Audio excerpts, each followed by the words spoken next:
गुरु ग्रंथ साहब को हमारा जो पवित्र हमारे गुरु, उनको ढाल बना के कृपाने लेके बंदूकें लेके बर्छे लेके पुलिस स्टेशन चले गए। खून ही गिरा है इस भारत के अंदर।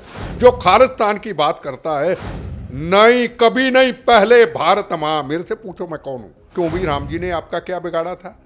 आप कौन से ठेकेदार हैं जो हिंदू बोलेगा तू आग लगाता है? आखिरी समय पे भी आवाज निकलेगी मेरा तुम्हारी ऐसी की तैसी। जो कंगना कहाँ से आ गई वहां? हमारे तिरंगे झंडे को पैरों में रोता है वो व्यक्ति। कांग्रेस की लीडरशिप उस वक्त चाहती थी।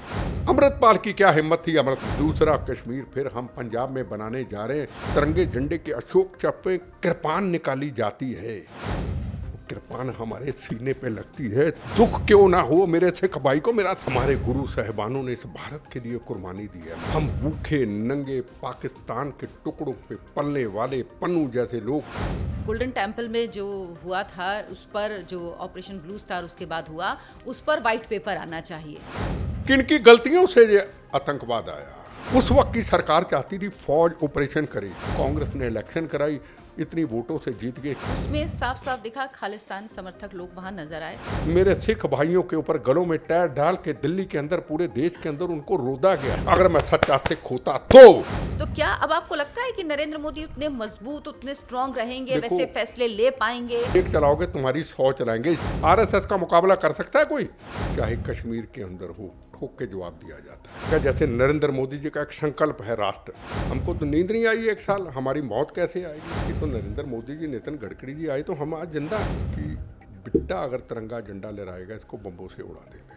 वो व्यक्ति हैं जिन्हें अगर कोई टोपी ऑफर करता है तो वो हटा देते हैं, लेकिन वही पग जब धारण करते हैं तो कितनी श्रद्धा के साथ। मारुति कलर की वैन थी, उसमें 45 किलो आरडीएक्स लगाया हुआ था। ये तो पहले ही जख्मी था। तारों पे छोटे छोटे बच्चों को लटकते हुए देखा। ये मेरे पूरा पैर उतर गया और इतना सा लटकता हुआ पैर था। हम हारे हैं तो राजनीतिक आतंकवाद देश की रक्षा कौन करेगा? ये होगा राम जन्मभूमि पे हमले होंगे। हेलो व्यूवर्स, आज हमारे साथ वो शख्स हैं जो देश विरोध में उठने वाली हर आवाज को चुनौती देते हैं और उनकी आवाज इतनी बुलंद होती है कि उससे दुश्मनों का कलेजा कांप जाता है। एक ऐसे व्यक्ति जिनके ऊपर 14 बार आतंकी हमले हुए, लेकिन उन्होंने उन हमलावरों के हौसलों को पस्त कर दिया, इसीलिए उन्हें जिंदा शहीद भी कहा जाता है।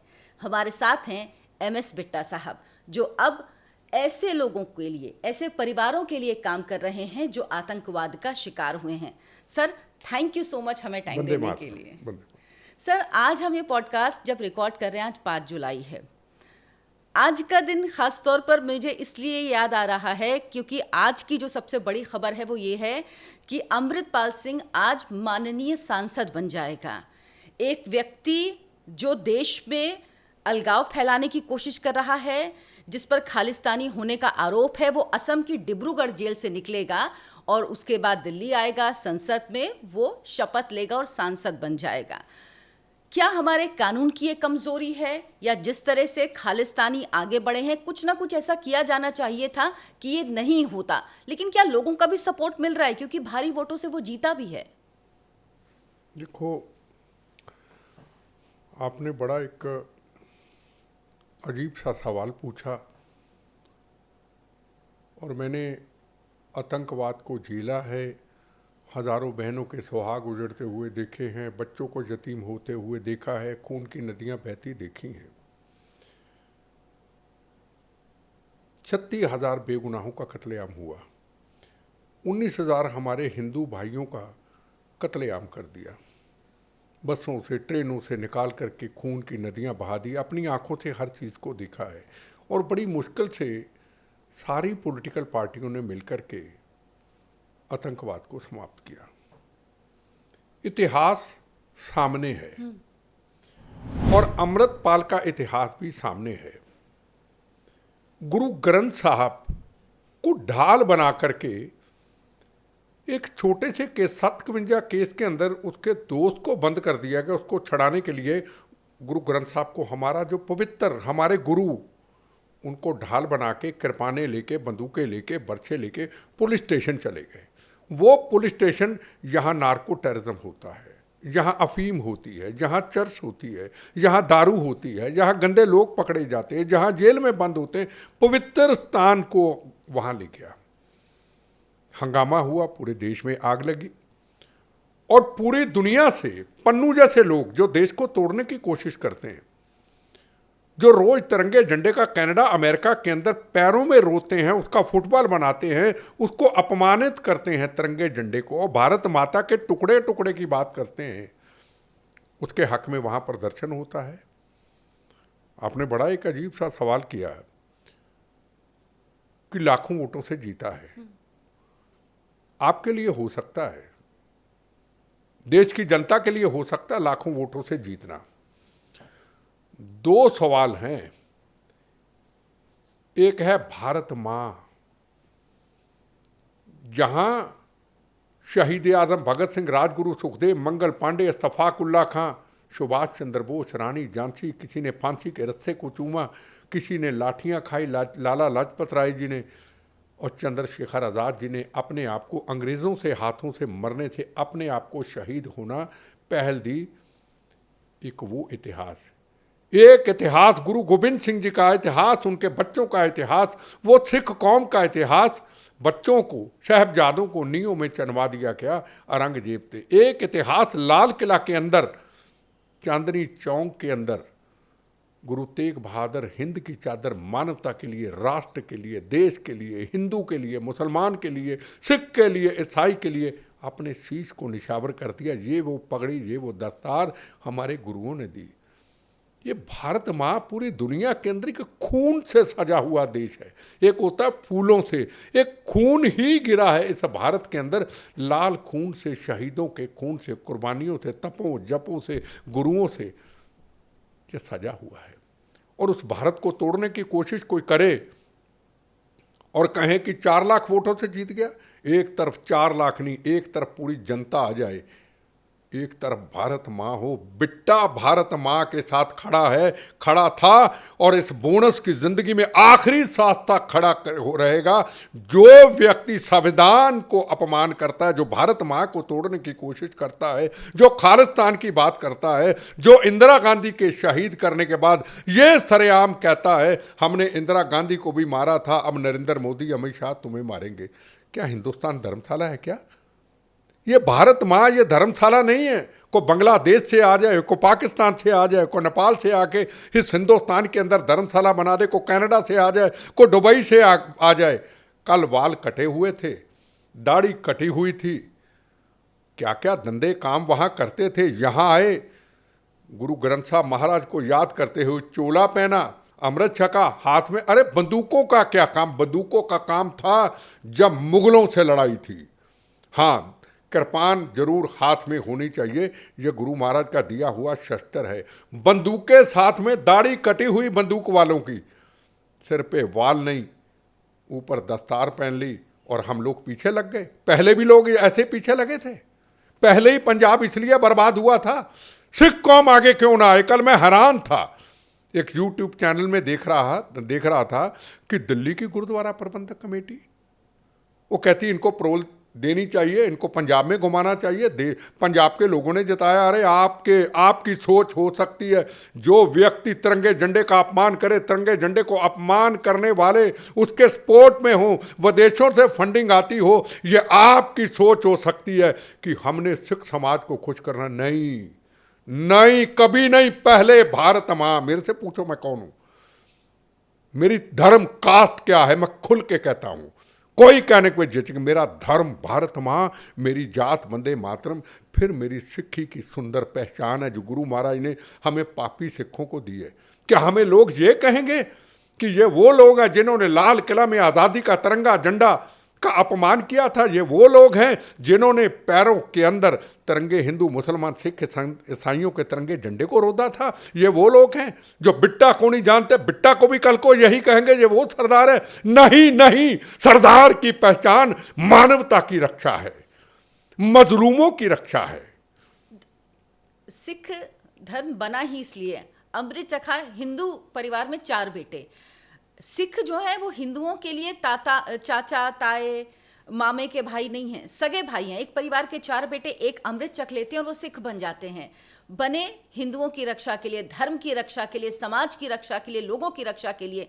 लेकिन अब वही जब भेद पैदा करने की कोशिश कुछ लोग कर रहे हैं, हिंदू सिखों के बीच में दरार डालने की कोशिश कर रहे हैं, भाई को भाई से अलग करने की कोशिश कर रहे हैं। और जिस तरह आपने अमृतपाल के मामले में भी जिक्र किया कि जिन लोगों की तरफ से दिल्ली गुरुद्वारा प्रबंधक कमेटी हो या कहीं और से जहां से आवाज उठनी चाहिए इनके खिलाफ, वो आवाज क्यों नहीं हमें सुनाई देती सर? अब पहली बात तो आपको बताऊं, एक वक्त था जब पंजाब में भिंडरांवाला नहीं आया था, एक वक्त था हर माँ कहती थी दुनिया के अंदर, मेरे 2 बेटे होंगे हिंदू परिवार में, एक मेरा बेटा सिख होगा। जब ट्रेन में, जब बच्चों में, किसी भीड़ में कुछ सिख होता था, कहते अरे अब हमें फिक्र नहीं, हमारा सिख भाई आ गया। ये हमारा इतिहास था। हमारे सिख कौम का इतिहास तो मानवता की रक्षा के लिए है। जहां तक दीवारें खड़ी करने की कोशिश की, मेरा आपसे एक सवाल है, हिंदू धर्म की तरफ से एक भी व्यक्ति का नाम लो कि जिस व्यक्ति ने लकीर खींचने की कोशिश की है। हमेशा एक चंद लोग नफरत फैलाने की कोशिश करते हैं। राम जन्मभूमि का निर्माण होता है तो ऐलान हो जाता है हम नहीं जाएंगे। क्यों भी, राम जी ने आपका क्या बिगाड़ा था? राम जी के राम मंदिर के पीछे गुरुद्वारा साहब, जहां गुरु नानक देव जी आए, जहां गुरु तेग बहादुर जी आए, जहां गुरु गोविंद सिंह जी आए, जहां गुरु गोविंद सिंह जी के माता जी आए, क्या वो गलत थे?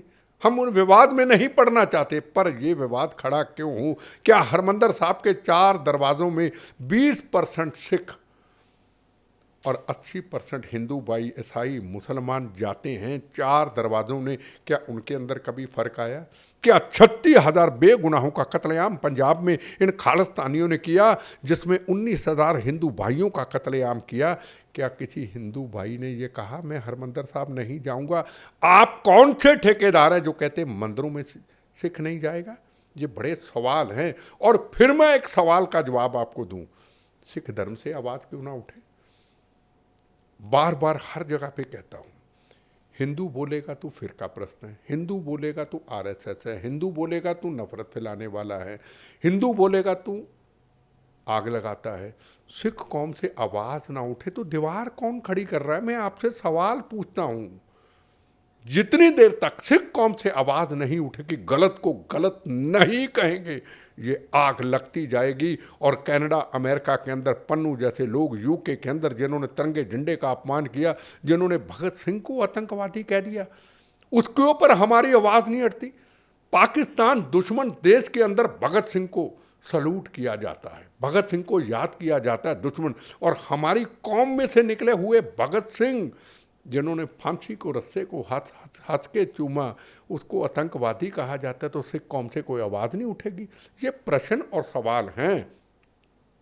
बिट्टा तो बोलेगा, बिट्टे की बोनस की ज़िंदगी है। मैं भारतीय हूँ, मैं भारती का एक छोटा सा सिपाही हूँ। मैं तो बोलूँगा, आखिरी सांस तक बोलूँगा। 14 बार क्या या 200 बार बम्बों के हमले कर लें, मेरी रूह भी जब उठेगी ना आखिरी वक्त, लाल खून से जब मेरा खून निकला, मेरी जान भी जाएगी ना अंदर से, आखिरी समय पे भी आवाज़ निकलेगी, मेरा धर्म भारत माँ, मेरी जात वंदे मातरम, तुम्हारी ऐसी की तैसी, जो करना कर लो, आगे को डरे आपसे।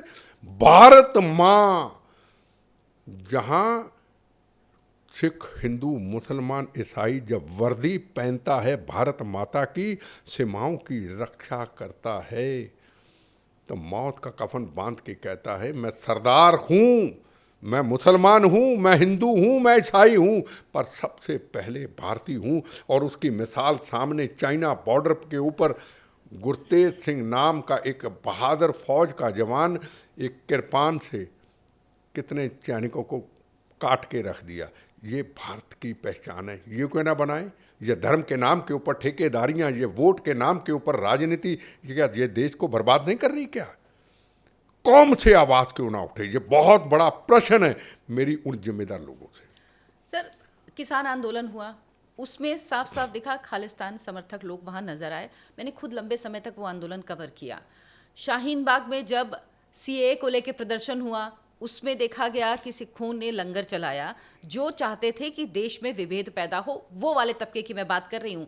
बाकी तो मतलब देश के लिए मरने वाले, देश के लिए करने वाले, समाज के लिए करने वाले सिख कौम से ज्यादा शायद ही कोई कौम होगी। ये मैं मानती हूँ, क्या मेरे ख्याल में हर एक हिंदुस्तानी मानता है इस बात को, बिल्कुल, इसमें बिल्कुल। कहीं कोई वो नहीं है।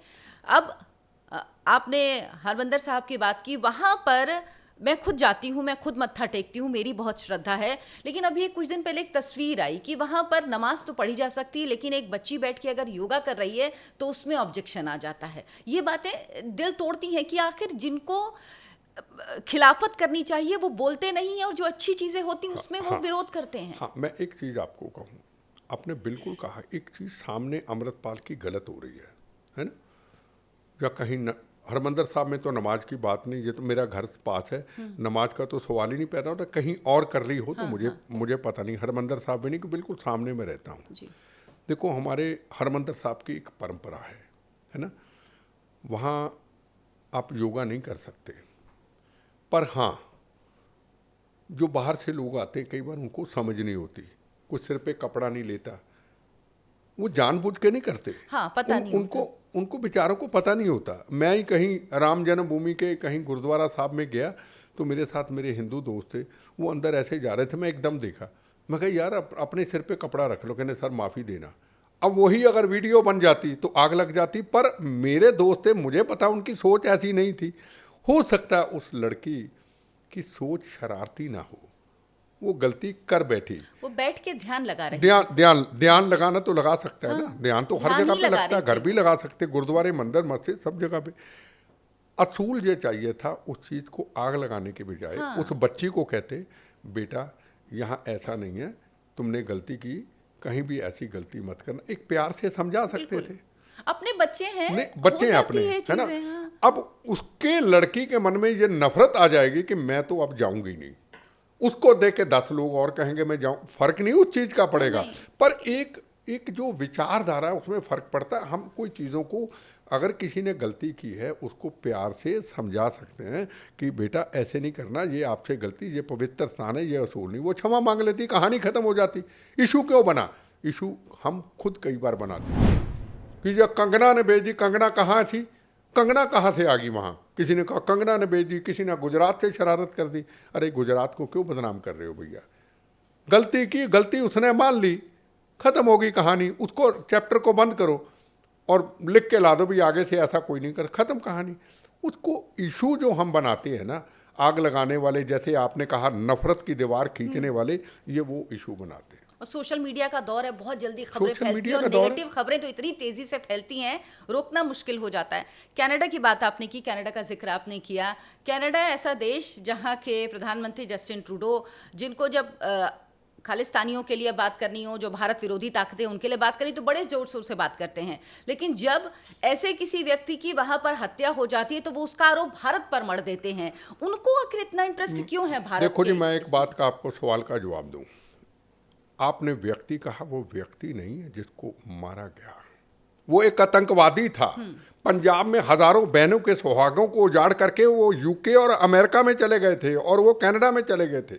बहुत से ऐसे लोग हैं जिन्होंने पंजाब में बहनों के सुहागों को उजाड़ा, खून की नदियां बहाई, और उसके बाद अपने परिवारों को लेके को पाकिस्तान चला गया, को यूके चला गया, को अमेरिका चला गया, को कनाडा में चले गए। किसने मारा, कोई मारा, वो इंक्वायरी हो, वो सब जाने, पर एक व्यक्ति दूसरे देश के खिलाफ नार्को टेररिज्म फैला रहा है, गैंगस्टर चला रहा है, देश को तोड़ने की बात करता है, तिरंगे झंडे को पैरों में रोता है, भारत माता को अपमानित करता है, मंदिरों को अपमानित करता है, सिख कौम को बदनाम करता है। हमारे देश की नई जनरेशन, जो युवा जनरेशन है, वो सारी विदेशों में जा रही है, नार्को टेररिज्म फैला रहा है, पाकिस्तान के इशारों पे चल रहा है। तो कनाडा उनकी सपोर्ट क्यों करे? क्या कनाडा में को आग लगाने वाला, क्या अमेरिका यूके के अंदर आग लगाने वाला, क्या हिंदुस्तान के अंदर हिंदुस्तान की सरकार, हिंदुस्तान के लोग, और यहाँ पे कनाडा के झंडे को, पाकिस्तान का, कनाडा के झंडे को, अमेरिका के झंडे को, यूके के झंडे को पैरों में रो देंगे? क्या उनको तकलीफ नहीं होगी? क्या किसी की हिम्मत है? कनाडा हो, अमेरिका हो, कोई देश हो कि उनके झंडे को हम पैरों में रो दें? हमारे तिरंगे झंडे को पैरों में रोता है वो व्यक्ति, और उस व्यक्ति को कोई मार देता है, कोई सच्चा भारतीय हो सकता है जो तिरंगे झंडे का अपमान नहीं कर सकता, पाकिस्तान आईएसआई हो सकती है, आग लगाने की साजिश हो सकती है, तो बदनाम हिंदुस्तान को किया जाए? क्यों नहीं कनाडा ने कोशिश की कि ये व्यक्ति यहाँ क्यों आया, ये व्यक्ति हिंदुस्तान में आग लगा रहा है, ये हिंदुस्तान के अंदर पंजाब को तोड़ने की कोशिश कर रहा है, ये खालिस्तान बनाने की मांग कर रहा है, ये बहनों के सुहाग उजाड़ने की, ये गैंगस्टर चलाता है, ये नार्को टेररिज्म फैलाता है। ये कनाडा गवर्नमेंट का काम नहीं है।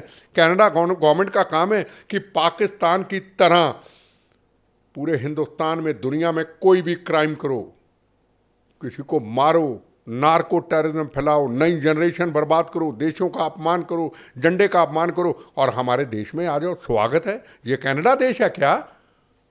ये कनाडा देश है? अगर हिंदुस्तान में ऐसा है तो बता दो।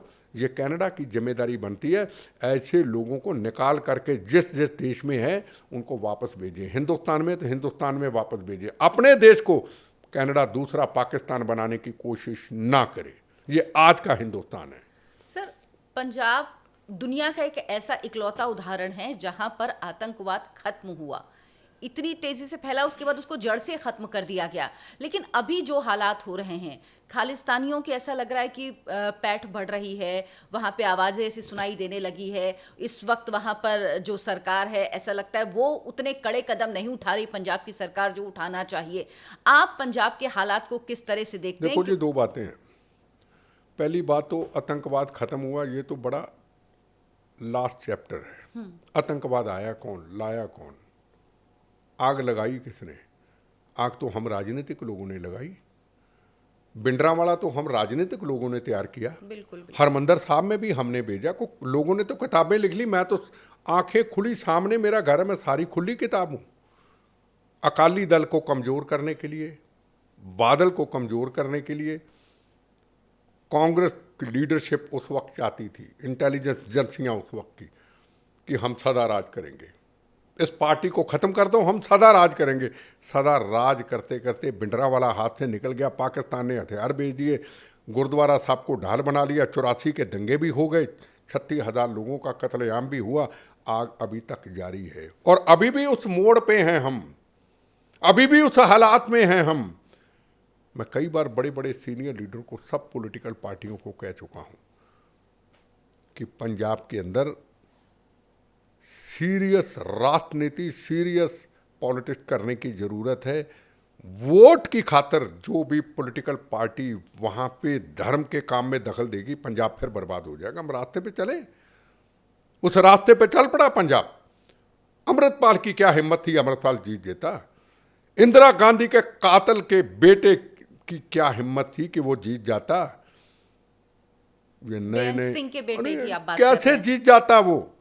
हम उसी रास्ते पे चले हैं। नए नए लीडर के बड़ी बड़ी पार्टियों में घुस गए।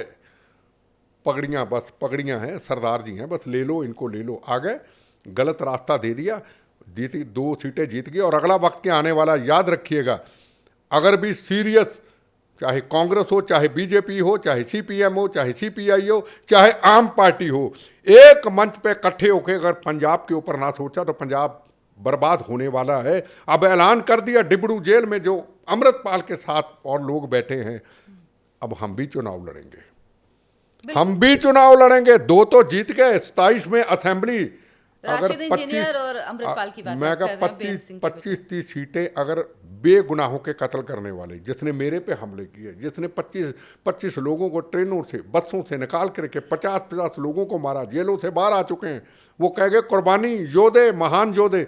25-30 अगर उनके असेंबली में लोग आगे, एक कश्मीर तो 370 धारा हटा के ठीक कर दिया, दूसरा कश्मीर फिर हम पंजाब में बनाने जा रहे हैं। इसको क्या पाकिस्तान को जिम्मेदार ठहराओगे? इसको क्या कोई और चीज़ को इसके जिम्मेदार हम पॉलिटिशियन हैं। हमें वोट, हमें सत्ता, हमें कुर्सी, हमें पावर। इसका इलाज क्या है? इलाज क्या है? इलाज इसका कुछ नहीं। पॉलिटिशियन जितनी देर तक नहीं समझेगा, पंजाब के अंदर कोई भी बात करने वाला पॉलिटिशियन हो, किसी भी पार्टी का हो, ये नहीं कि वो एमपी बन गया 3 बार तो उसको बड़ी समझ है। सोचे आग कैसे लगी थी, अब आग कैसे लगेगी। हमें कुर्सी नहीं चाहिए, हमें सत्ता नहीं चाहिए, हमें 4 लाख लोगों की वोट नहीं चाहिए, हमें पंजाब में अमन शांति चाहिए। हम सच बोलेंगे, हम पंजाब में पहले की तरह जो खून की नदियां बही हम नहीं बहने देंगे। हमें कुछ नहीं, हमें सीएम नहीं बनना, हमें मंत्री नहीं बनना, हमें एमपी नहीं बनना। पंजाब ठीक हो जाएगा, पहले ऐसे ठीक होगा। पंजाब कैसे ठीक हुआ? को अकेले पुलिस ने किया? Congress, BJP, CPM, RSS, Akali Dal और पॉलिटिकल पार्टियों ने जब कहा हमें कुर्सी नहीं चाहिए, हमें सत्ता नहीं चाहिए, हमें पंजाब में अमन शांति चाहिए, बहनों के सुहाग उजड़ने नहीं देने हैं, बच्चों को यतीम होने नहीं देना है। 1 साल में ठीक किया। पॉलिटिकल विल पावर स्ट्रांग होनी तो चाहिए। अभी पॉलिटिकल विल पावर कहाँ, हम उस रास्ते पे चल पड़े, उस रास्ते पे चल पड़े। जाइए आप बीजेपी, जाइए आप कांग्रेस, जो सिख समाज के जिम्मेदार लोग हैं, जो रोज चैनलों में देखते थे, रुमाल निकाल के लीजिए उनकी इंटरव्यू कि अमृतपाल के ऊपर क्या कहते हैं, जाइए उनके पास, कोई बोलेगा नहीं। वो तो फिर कहेगा हम तो घर में बैठे। हाँ। थोड़ी देर के बाद लड़ाई का इशू आएगा, आम पार्टी, कांग्रेस और पार्टी रुमाल निकाल के आ जाएंगे, ऐसे खड़े होके हम बोलेंगे वाय सिख हम हैं, गुरु महाराज के सिख हैं, भारत है, भारत को तोड़ने की बात होती है, उसके लिए सामने क्यों ना आए। मैं कई बार कहता हूं, जब ये लाल किला में तिरंगे झंडे का अपमान हुआ, हम रोते, उस कमरे में मैं रोता रहा। हमने बचपन के अंदर 82 के अंदर जब पहली बार तिरंगे झंडे को अपमानित करने जब ये तथाकथित किसान आंदोलन हो रहा था, जब लाल किले पर अटैक हुआ, 26 जनवरी को जो हुआ 82 के अंदर, जब हरमंदिर साहब के सामने हम तिरंगा झंडा हमेशा लहराते थे। तिरंगा झंडा हमारा पवित्र है। 15 अगस्त, 26 जनवरी, 15 अगस्त का दिन आया तो अंदर से लड़के आए, मेरे पे बम फेंक दिया मेरे घर में 5 बजे, इसलिए कि हम तिरंगे झंडे को लहरा ना सकें। हम आज़ादी का दिन, शहीदों के, हिंदू मुसलमान सिख ईसाइयों के कुर्बानियों का दिन ना मना सकें। हमने मनाया। फिर मंच पे आए, खालिस्तान के नारे लगाए, जिंदाबाद नहीं बोलने दिया। फिर आके कृपाने लेके आए, फिर खड़े रहे, 5 बजे तक पहरा देते रहे, तिरंगे झंडे को लहराते रहे। सूरज डूबने लगा, वंदे मातरम, भारत माता की जय करते हुए हम तिरंगे झंडे को लहराया और सीने पे लगा के ले गए। और वो दिन को याद करके उस कमरे के अंदर रोता रहा, आंखों में आंसू थे। दिल्ली में था और तिरंगे झंडे का अपमान ये 5 किलोमीटर दूर था। क्या करता उस वक्त, जब बंदूकें सामने थी, जब रॉकेट लॉन्चर सामने थे, जब AK-47 सामने थी, जब गड़े से पर्चियां निकाली जाती थी। शाम को दिल्ली के अंदर, राजस्थान के अंदर, बॉम्बे के अंदर, गुजरात के अंदर शाम को कत्ल कर दिया जाएगा, कत्ल हो जाता था। मैं तो सामने था, अपनी भारत माँ को, अपने हिंदू मुसलमान सिख ईसाइयों के तिरंगे झंडे को अपमानित होता देखता रहा। ये हमने अपनी आंखों से देखा। असली वक्त जब हमने देखा तो हमने तिरंगे झंडे को अपमानित नहीं होने दिया, बम भी खाए। पर आज़ाद भारत के अंदर एक तरफ राष्ट्रपति, एक तरफ PM, एक तरफ शहीदों के परिवारों को सम्मानित किया जाता है 5 किलोमीटर 4 किलोमीटर दूर, और उनके सामने तिरंगे झंडे का अपमान। और हिंदुस्तान के PM इशारा करते होंगे जरूर, ये मेरे सिख भाई हैं, ये गुरु महाराज के पवित्र सिख हैं। इन चंद लोगों ने गलतियां की है। दिल्ली के पुलिस वालों को कहा होगा, CRP को कहा होगा, इन पे गोली नहीं चलानी, इन पे लाठी नहीं चलानी, इनकी लाठी भी खाना, इनकी गोली भी खाना। ऊपर से नीचे फेंक रहे थे वो पुलिस वालों को, वो सब झेल रहे थे। हाँ, नहीं, पुलिस वालों को रोदा गया, ये खालिस्तान के नारे लगाते रहे और पाकिस्तान हमारा तमाशा देखता रहा। कहता खालिस्तान बन गया। वो आज़ादी का तिरंगा झंडा, जिसको कभी पहले प्रधानमंत्री, नीचे लाल बहादुर शास्त्री, नीचे बाबा साहब अम्बेडकर, नीचे सरदार पटेल, महान योद्धे देख रहे थे उस तिरंगे झंडे को। उस तिरंगे झंडा जो बाद में लहराया, उसको हमने लहराया, पर इसको अपमानित अपने दिल्ली के अंदर देखते रहे। क्या कर सकते थे? क्या किसी की आवाज़ उठी? मैं पूछना चाहता हूँ, क्या किसी की आवाज़ उठी कौम में से? क्या कहते थे? सरदारा ने फटे चकते कमाल कर दी सरदारा ने। ये बॉम्बे, दिल्ली, सब जगह पे ऐसे होता है क्या? ये भारत हमारा सबका है, हिंदू का भी है, मुसलमान का भी है, सिख का भी है, ईसाई का भी है। ये क्यों हम महसूस नहीं करते? हर चीज में पॉलिटिक्स क्यों करते हैं? हर चीज में राजनीति क्यों होती है? ये राजनीति गंदी ही इस बर्बादी का कारण है। कमाल है, कश्मीर ठीक हो गया, गोलियां चलनी बंद हुई, कत्लेआम बंद हुआ, तिरंगे झंडे का अपमान बंद हुआ, जवानों पे पत्थर फेंकने बंद हुआ। हाँ, कभी कभी वाकया होता है, अभी वैष्णो देवी हुआ। एक कश्मीर तो ठीक कर लिया है, पंजाब को ठीक किया हुआ, हम उस रास्ते में कर लेंगे। क्या आवाजें उठती हैं पार्लियामेंट के अंदर, वो आरएसएस को कह रहा है, को हिंदू धर्म को बुरा कह रहा है। यार क्या बिगाड़ा है हिंदू धर्म ने, सब पीछे पड़े रहते हो यार, क्या बिगाड़ा। आपने चाइना बाग की बात की, चला आंदोलन, हम भी विरोध में थे। मेरा आपसे एक सवाल है कि वहां तिरंगे झंडे का अपमान देखा? हर एक के हाथ में तिरंगा झंडा था, आंदोलन करने का हक है। पर हमारी कौम में से जो कौम ने इस मुल्क को आज़ादी लेके दी, जिस कौम के उस बहादुर जर्नैल ने भगत सिंह के फांसी के रस्से को चूमा, जिस कौम में जलियांवाला बाग के अंदर हिंदू मुस्लिम सिख ईसाइयों ने अपने सीने पे अंग्रेज़ों की गोलियां खाई, उस कौम में से खिला हुआ तिरंगा झंडा जब सिर पे दस्तार होती, पैरों में रोदा जाता है, क्या करें? जब तिरंगे झंडे के अशोक चक्र पे कृपान निकाली जाती है, वो कृपान हमारे सीने पे लगती है, दुख क्यों ना हो मेरे सिख भाई को। मेरा सवाल है ये, जिसने गाली देनी दे, जिसने गोली बम चलाना चलाए, पर तिरंगा झंडे ने क्या बिगाड़ा? क्या है अमृतपाल, क्या है आप अमृतपाल, क्या सवाल है अमृतपाल? 4 लाख लोग, मैं कहा 4 लाख क्या, 1 करोड़ लोगों से वोट जीत ले। सवाल है अमृतपाल के करदार, अमृतपाल ने जो गलत काम किया, अमृतपाल ने जो गुरु ग्रंथ साहब का अपमान किया, अमृतपाल कनाडा के इशारों पे यहाँ आया, अमृतपाल पन्नू के इशारों पे आया, अमृतपाल दुबई से यहाँ आया, अमृतपाल के पीछे कौन है? उस तरफ तो देखो यार। क्या पूरे हिंदुस्तान में गुरुद्वारा साहब हैं। मैं कहता हूँ चलो पंजाब से आवाज़ ना उठे, मानता हूँ नहीं उठाते, डरते हैं लोग। दिल्ली है, बॉम्बे है, पूना है, गुजरात है, कितने गुरुद्वारा साहब सजे हुए हैं ना। आप हैरान होंगे, आप गुरुद्वारा साहब और बंगला साहब भी जाएंगे, आप ज़्यादा हिंदू समाज के मेरे भाई वहाँ मत्था टेकने मिलेंगे, उनकी माएँ बेटियाँ सुबह। जब ऐसा वाक़या होता है कि देश को तोड़ने की बात, खालिस्तान की बात, 26 जनवरी की बात, लाल किला की बात, जब पन्नू कहता है इस आज़ादी के तिरंगे को चीड़ फीड़ कर देंगे, जब पन्नू कहता है इस भारत को तोड़ देंगे, क्या गुरुद्वारा साहब के अंदर एक समागम बुला करके, मीडिया को बुला करके, अरदास करके, क्या हम 4 शब्द नहीं कह सकते?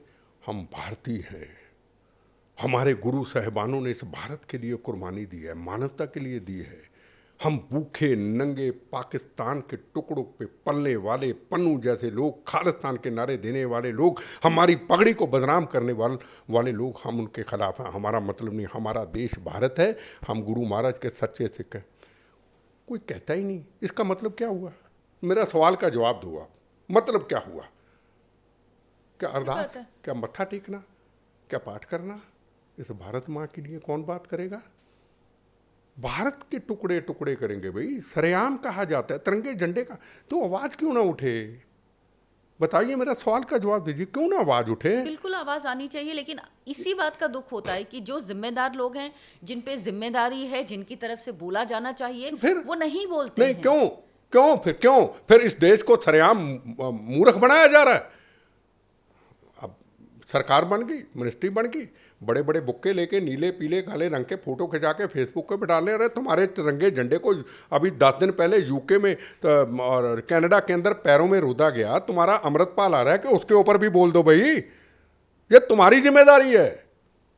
हिंदू फिर कहूँ, हिंदू बोलेगा तो आरएसएस का है, अब बिट्टा बोलेगा नहीं, तो और ये BJP भी का हो जाता है कि हिंदुओं को कहा जाता है कि हिंदू हिंसक, जो खुद को हिंदू कहते हैं वो हिंसक होते हैं। मुझे बताइए, क्या हिंसक है? मुझे बताइए, कौन सा हिंसक है? जय श्री राम कहना पाप है? हरमंदर साहब जाता है हिंदू पाप है?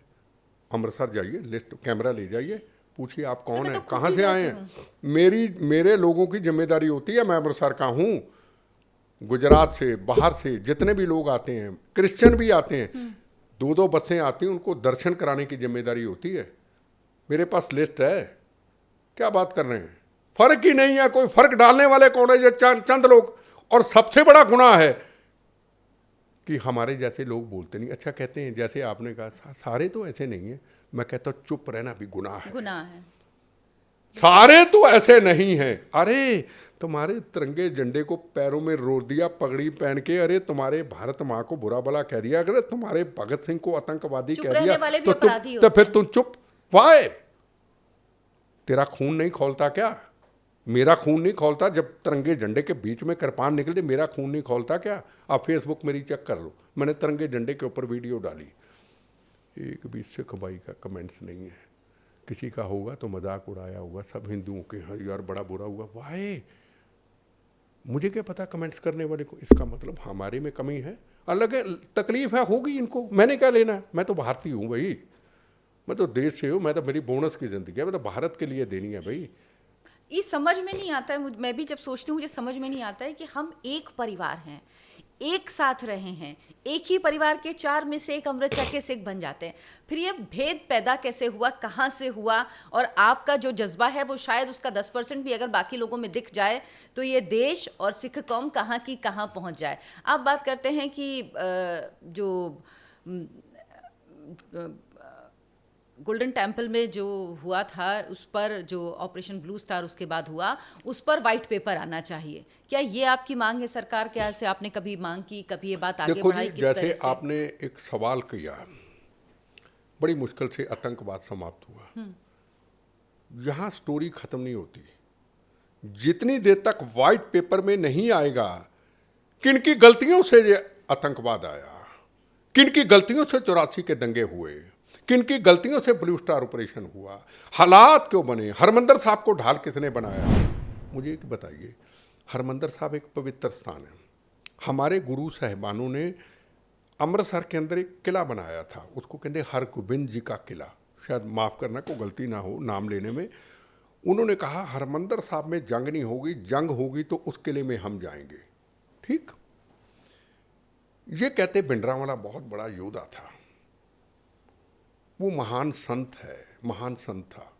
चलो जिसकी विचारधारा होगी, जिस आदमी ने अपनी आंखों से बेगुनाहों का खून बहते हुए देखा है, जिस व्यक्ति ने, जिस बिट्टा ने इस बस के अंदर, जिस सरदार, जिस हिंदू सरदार के सिर में पगड़ी भी नहीं थी, उस पर लैंड पे छट छट करके उनका खून पेट्रोल डीजल नहीं, नीचे तुबके ते निकलते हुए खून के देखे हैं, जिस व्यक्ति ने पुलिस स्टेशन के अंदर बेटे बकरियों की तरह डेड बॉडी को लिपटते हुए देखा है, अब मैं क्या कहूँ? और हरमंदिर साहब को किला बना लोगे आप, पवित्र स्थान को किला बना लोगे आप, और बाहर जाके बेगुनाहों के कत्लेआम करोगे, और अंदर जाके किला बना दोगे, पुलिस आएगी नहीं, फौज आएगी नहीं। फिर वहाँ की पवित्र मिट्टी होती है जहाँ अमृत होता है, जब उसकी सेवा होती है उन दिनों के अंदर, ये हालात के कुछ मिट्टी बाहर, पवित्र मिट्टी, जहाँ कन कन में गुरु ग्रंथ साहब का एक ताकत शक्ति है, क्योंकि सुबह से रात तक जहाँ कीर्तन पाठ होना, वो जो नीचे सरोवर में पानी अमृत और उसके नीचे जो मिट्टी होती है पवित्र होती है, लोग घरों में ले जाते हैं अपने घरों की देखभाल के लिए, हम सुरक्षित रहें। उस मिट्टी के अंदर 100 के करीब लाशों के पिंजर मिलते हैं, मैंने देखा है, को बोलने को तैयार नहीं, मैंने देखा है। उस पवित्रता को भंग करने वाले कौन से, किसने मजबूर किया कि फौज वहाँ आए? और उस वक्त की सरकार चाहती थी फौज ऑपरेशन करे, सिख कौम को पूरी दुनिया में बदनाम कर दिया था। आने वाला इलेक्शन था, सही मौका ढूंढा, उन्होंने मौका दिया, इन्होंने मौका लिया, ब्लू स्टार ऑपरेशन हुआ, उसके बाद कांग्रेस ने इलेक्शन कराई, इतनी वोटों से जीत गए, क्योंकि सिख कौम इन्होंने भी बदनाम कर दी, उन्होंने भी गंदी राजनीति और धर्म की ठेकेदारी ने हमें मार के रख दिया। अगर इंदिरा गांधी को ना मारा होता, 84 के दंगे होते, मुझे एक सवाल का जवाब है, मैं लोगों को बताना चाहता हूँ, 84 के दंगे होते, मेरे सिख भाइयों के ऊपर गलों में टायर डाल के दिल्ली के अंदर, पूरे देश के अंदर उनको रोदा गया। सर मैं कानपुर की हूँ, मैंने भी सुना है जो जितने दर्दनाक, मतलब मेरे मम्मी पापा जिस तरह की घटनाएं बताते हैं, जो चीज़ें बताते हैं, मेरे पापा के दोस्त थे, अंकल वो सरदार है, वो हमारे घर में आके मेरे पापा ने, मतलब वो जो चीज़ें बताते हैं ना, वो सुन के रूह कांपती है। नहीं, अब हुआ क्यों? कौन था जिम्मेदार? इंदिरा गांधी को ना मारा होता, उसको कोर्ट में खड़ा कर देते, गलत किया था।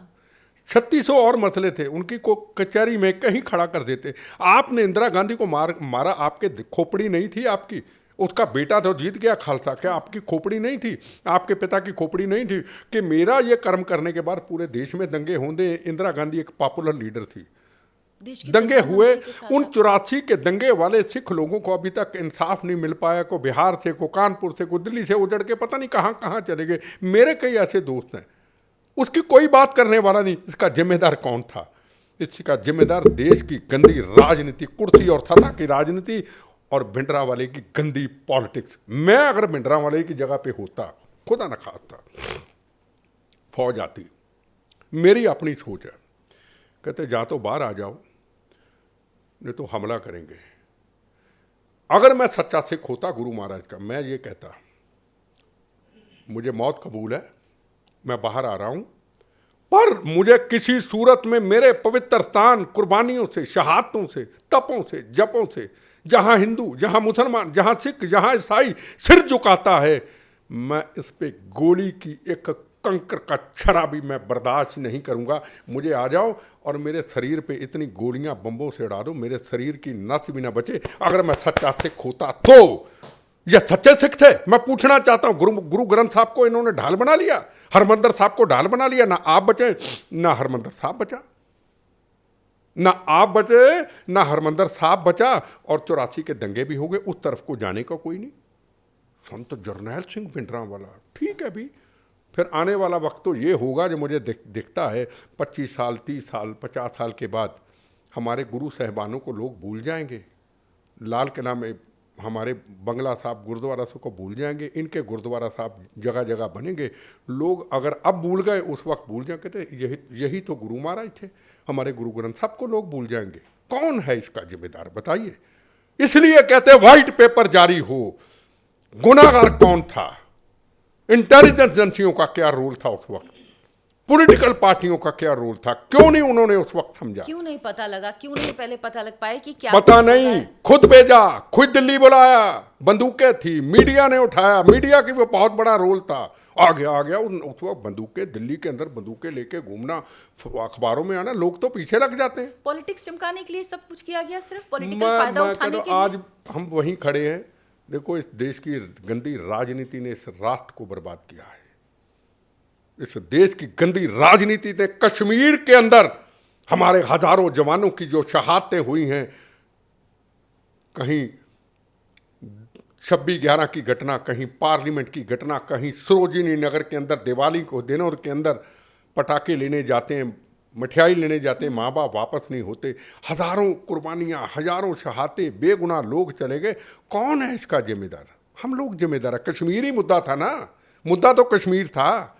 अगर उस वक्त पंडित जवाहरलाल नेहरू जी ये स्टैंड ले लेते, सिख रेजिमेंट जो थी उनको कह देते ऑक्यूपाई कश्मीर हमारे पास होता, गलतियां इनकी, भुगतान हमारे जवान भुगते रहे। आपके खून पसीने का टैक्स का पैसा हिंदुस्तान का कश्मीर में देते रहे। और अभी तक 10 वर्ष पहले आप लेते हैं 100 रुपए किलो चावल, वो उनको मिलेगा 2 रुपए किलो चावल। आप लेंगे 200 रुपए किलो आटा, उनको पहले मिलेगा 1 रुपए किलो आटा। क्यों? आपके खून पसीने का पैसा। एक बेगुनाहों का कत्लेआम करें, एक तिरंगे झंडे का अपमान करें, एक भारत माँ का अपमान करें, एक जवानों के ऊपर पत्थर चलाएं और कहें कि कश्मीर पाकिस्तान से मिलेगा, और आप वोट बैंक की खातर पूरे देश के खून पसीने का टैक्स का पैसा उनको देके उनका हौसला बढ़ाओगे। और मणिशंकर आयर जैसे लोग उनसे बातचीत करने जाएंगे कश्मीर के अंदर। अब देखो, नरेंद्र मोदी जी आए को बातचीत हुई, तुम्हारी को ऐसी की तैसी, एक चलाओगे तुम्हारी 100 चलाएंगे। ये पहले क्यों नहीं हुआ? आने वाली जनरेशन सवाल पूछेगी। अगर आप 370 धारा हटी, अब तिरंगे झंडे का अपमान बंद हुआ, अब जवानों के घर में बॉडी नहीं आती, खून से लथपथ तिरंगे झंडे में, हमने वो वक्त देखा, हम इसी काम में रहते थे, इधर बॉडी, इधर तिरंगे झंडे में, ये लथपथ खून से। आज क्यों नहीं? पहले क्यों नहीं था? इसका मतलब पहले के पॉलिटिशियन इसके जिम्मेदार थे। ये सवाल है। किताबें क्या, किताबें बड़े लोगों ने लिख दी, हम तो खुली किताब है, आए को बहस करें मेरे से। आज अगर शहादतें बंद हुई, पहले क्यों नहीं? आग किसने लगाई? व्हाइट पेपर सारे जारी होने चाहिए। आज चर्चा तो बड़ी हो जाती है, हमको बीजेपी के नहीं, आरएसएस के ऊपर, हिंदू धर्म के ऊपर। क्या हिंदू धर्म आरएसएस का मुकाबला कर सकता है कोई? आरएसएस का ये गुनाह है कि आरएसएस हिंदू धर्म जुड़ा हुआ है, उनसे सब धर्म जुड़े हैं। मैं को बीजेपी से नहीं, मैंने आरएसएस को करीब से पिछले दिनों में देखा है। जितनी भी सरहदें हैं, किसी भी पॉलिटिकल पार्टी के व्यक्ति को नहीं देखा सरहदों की रक्षा करते। एक फौज, एक बीएसएफ वहां अच्छे बड़े करोड़ों अरबोंपति लोग, जिसमें हिंदू भी, मुसलमान भी, सिख भी, ईसाई भी, सब पार्टियों के लोगों को लेके वो देखते हैं, सीमाओं की रक्षा करते हैं, कौन सा आदमी आया नया यहाँ पे, उसकी वेरिफिकेशन करते हैं। मुझे बुलाते हैं, मुझे तो पता नहीं था ये आरएसएस के लोग हैं, मुझे राष्ट्रभक्ति के सीमाओं की रक्षा के लिए कार्यक्रम पे बुलाया। देखा, मैं देख के दंग रह गया, मैं कौन है, कहते आरएसएस के लोग हैं। फिर गुजरात गया, फिर राजस्थान गया, फिर मैं जैसलमेर गया, बीकानेर गया। कौन सी पॉलिटिकल पार्टी का आदमी जिम्मेदारी उठाया, कुछ भी बोल दिया? यार क्या बात कर रहे हो यार, सोच के बात करो यार, देश की बात करो यार। अगर पूरे देश के अंदर इतनी पॉलिसियां बनी है, क्या अकेले हिंदू के लिए बनी है? हिंदू के लिए भी, मुसलमान के लिए, सिख के लिए, ईसाई के लिए, हर गरीब के लिए।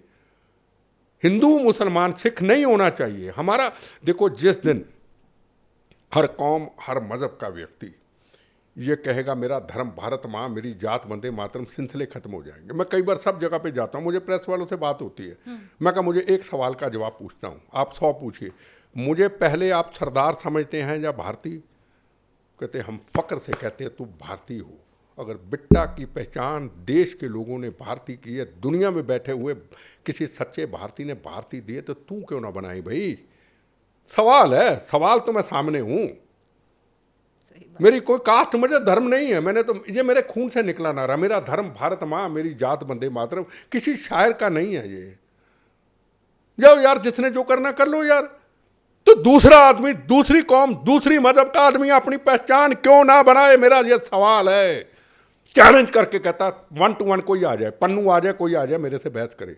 इतना कहने में तकलीफ है, मेरा धर्म भारत माँ, मेरी जात वंदे मातरम, इतना कहने में तकलीफ है। हम सरदार हैं हिंदुस्तान के, हम खालिस्तान नहीं चाहते, हम भूखे नंगे पाकिस्तान के टुकड़ों पे पल्ले वालों के खिलाफ, बस इतना कहने में तकलीफ है। इतना भी नहीं अगर बोलते तो भारत माँ के साथ धोखा है। बिल्कुल सही बात। सर, नरेंद्र मोदी तीसरी बार प्रधानमंत्री बने, आपने भी बात की कि बहुत स्ट्रांग प्रधानमंत्री हैं, ऐसे फैसले लिए उन्होंने अपने 2 टर्म में, लेकिन अब जो सरकार आई उसमें एनडीए की सरकार बनी, बीजेपी को बहुमत नहीं मिला। तो क्या अब आपको लगता है कि नरेंद्र मोदी उतने मजबूत, उतने स्ट्रांग रहेंगे, वैसे फैसले ले पाएंगे? आप देखो, क्या मैं 2 बातें आपको कहूँ ना, मैं बीजेपी में हूँ, मैं कांग्रेसी हूँ पुराना, है ना मैं कोई नरेंद्र मोदी जी का समर्थक हूँ। मैं तो एक अच्छे व्यक्ति की सोच का समर्थक हूँ। मैंने अपना जीवन शहीदों परिवारों के लिए गुजारा है, उनके दुखों में उनके बच्चों को पढ़ाते पढ़ाते मेरा जीवन गुजरा है। मैं नहीं सोचता था कि बंद कमरों में रोया करते थे कि आतंकवाद समाप्त होगा, हमारे जाने के बाद इन परिवारों को कौन देखेगा।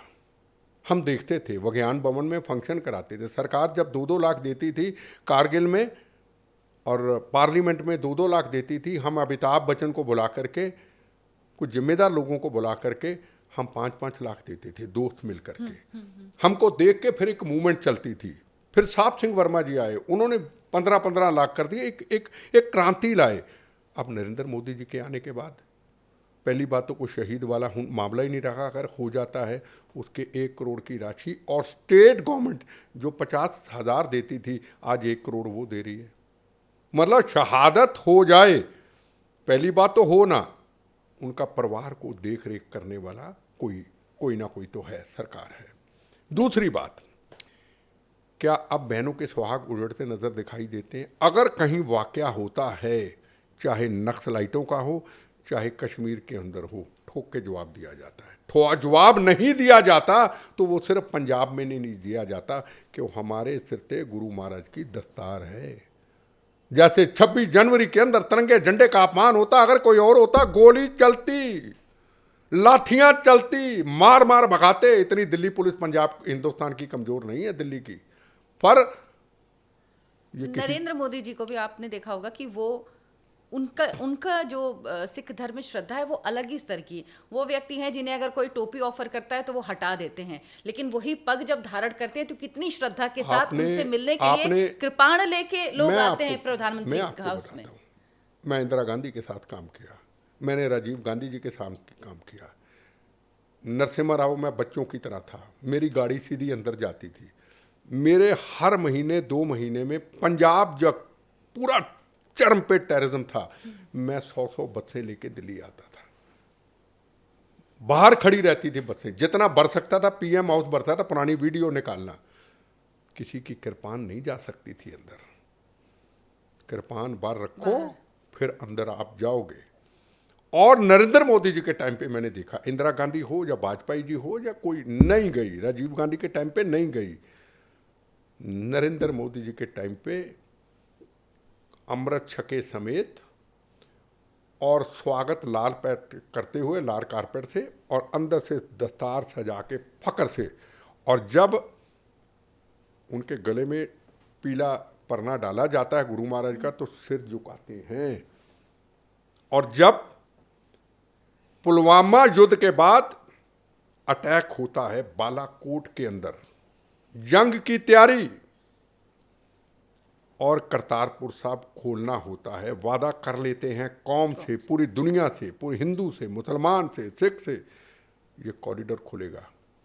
जंग की परवाह नहीं, उसको खोला जाता है। और वहां जाके सिर झुका के उसका उद्घाटन करते हैं। और खतरनाक आतंकवादी डिमांड आती है सिख कौम की तरफ से, जिसमें मेरे ऊपर भी हमला करने वाला, दिल्ली ब्लास्ट के अंदर 35 लोगों को मारने वाला होता है, इनको छोड़ दिया जाए। छोड़ दिया जाता है। अब आप हर चीज को कमजोरी समझ रहे हैं। ये राष्ट्र है, धर्मशाला नहीं है। देखो, कुर्बानी हमारे गुरु साहबानों ने की थी, हम उनके नाम पे जाने जाते हैं। हम तो पापी हैं, हम तो गुनाहगार हैं। हम कुर्बानी उन्होंने दी, तब जब उन्होंने हम पापियों को सुंदर दस्तार दे दी। हमने क्या कर्म किए? ये सवाल का जवाब मेरा है, हमने क्या कर्म किए? जगजीत सिंह अरोड़ा ने 71 की जंग में कर्म किया। धनोआ ने बालाकोट हमला करके सिख कौम का नाम बनाया। Arjun Singh air marshal, Pakistan China थर थर काम था, उनके कर्म थे। भगत सिंह के कर्म थे, सिर पे दस्तार थी। अरे अमृतपाल जैसे लोगों, अगर एक खालसा जैसे लोगों, तुम्हारे पिता ने इंदिरा गांधी को मारा, तुम्हारे कर्म क्या है? कर्म ये लोगों को मारना? कर्म तुम्हारे ये है कि किसान आंदोलन के अंदर, सिंधु बॉर्डर के अंदर हाथों को काट देना, टुकड़े टुकड़े कर देने, जो कभी तलबानी भी नहीं करते वो आप कर देते हैं। आप जाके पटियाला के अंदर कोरोना काल के अंदर एक पुलिस वाला गलत काम पे रोकता है, उसका हाथ काट देते हैं। ये हमारी पहचान है। हमारी पहचान है जब नरेंद्र मोदी पंजाब के अंदर पैकेज देने जाते हैं, तो उनको एक तरफ 50 किलोमीटर पाकिस्तान, दूसरा बॉर्डर पाकिस्तान 70, तीसरा 80 किलोमीटर, आप उनको घेर लेते हैं। फ्लाईओवर पे उनका काफिला, अगर उनको को गोली लग जाती तो, जब वो चला देते तो, अगर उनको लग जाती तो फिर दंगे होते तो, फिर दंगे हो गए।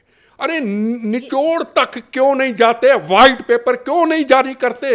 इनकी आग लगाने वाले कौन थे? आग लगती कैसे है? ये साजिश इसीलिए रची गई थी ताकि देश में अस्थिरता पैदा हो, कुछ ऐसा? देखो, रची गई या कैसे है या कैसे हुआ, सवाल यह कि एक तरफ तो आपने किसान भाइयों घेर लिया, आप किसान थे या नहीं थे, अक्लमंद किसान ये ना करता। एक तरफ आपने पाकिस्तान में चारों तरफ चारे बॉर्डरों पे ले लिए, Ganganagar, Attari border, Ferozepur border, Jalalabad border, दुश्मन देश। दुनिया में उस प्रधानमंत्री को खतरा, छोड़ो बीजेपी का क्या लेना।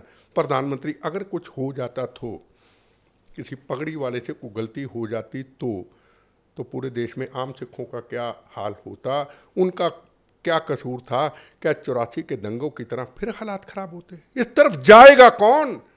कितनी देर तक हवाबाजी चलती रहेगी? कितनी देर तक ड्रामे चलते रहेंगे? पॉलिटिक्स के अंदर जैकेटें पहन के, रुमाल पहन के, सुंदर दस्तारे, ऐसे नहीं चलेगा। गलत को गलत कहना होगा। आने वाले वक्त के लिए इस भारत को एक बड़ा भारत बनाना है, विश्व गुरु बनाना है भारत को। दुनिया देख रही है, सोशल मीडिया का युग है। ड्रामे मत करो, हवाबाजियां मत करो, दिल के अंदर भारत लाओ। ये भारत के तिरंगे झंडे को अपमान होता है ना, ये मेरे सीने पे दर्द होता है। ये दर्द होना चाहिए।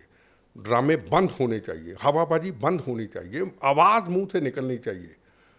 आवाज़ ऐसी होनी चाहिए कि पाकिस्तान देखे। हम कहते हैं ना, जब पाकिस्तान को लड़ताते हैं, ये पाक तेरा ख्वाब एक नज़ारा ही रहेगा, तू किस्मत का मारा ही रहे, तेरे हर सवाल का जवाब करार, ऐलान करते हैं ना।